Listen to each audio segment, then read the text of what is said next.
Low-income working families will have up to 85% of their childcare subsidised under the government's overhaul of childcare funding. But stay-at-home parents will lose those subsidies, Labor saying it will impact on early learning development. Victoria Police have continued their search of a property in Melbourne's northern suburbs after the arrest of a 17-year-old who's been charged with terrorism offences. Police allege that the teenager was undertaking preparations for planning an imminent terrorist act in Australia.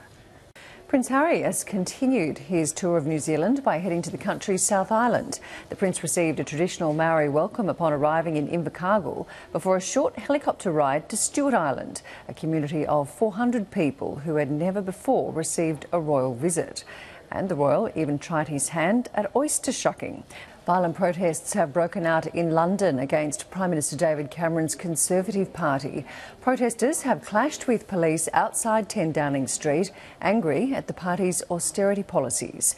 It comes as the re-elected Prime Minister was holed up, focusing on the makeup of his new government. Hundreds have gathered to watch Monaco's royal twins, Prince Jacques and Princess Gabriella, be baptised. It took place at the Cathedral of Monaco, where their royal ancestors were crowned, married and buried, including their grandmother, American actress Grace Kelly. The ceremony came exactly 5 months after the birth of the twins to Prince Albert and Princess Charlene. Baby Jacques is one day set to inherit the title of the Prince of Monaco. According to Monaco's rules, as a boy, Jacques takes precedence over his sister in the succession. The Australian government has announced that it will provide additional support to help the people of Nepal recover from the devastating earthquake which hit the country at the end of April.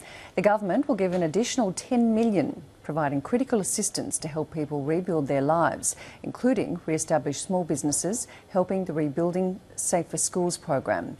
The announcement brings Australia's contribution to the Nepal earthquake to more than $20 million. Looking at the weather for tomorrow, showers and cool temperatures persisting through the southeast, but sunny skies for Sydney and for Brisbane.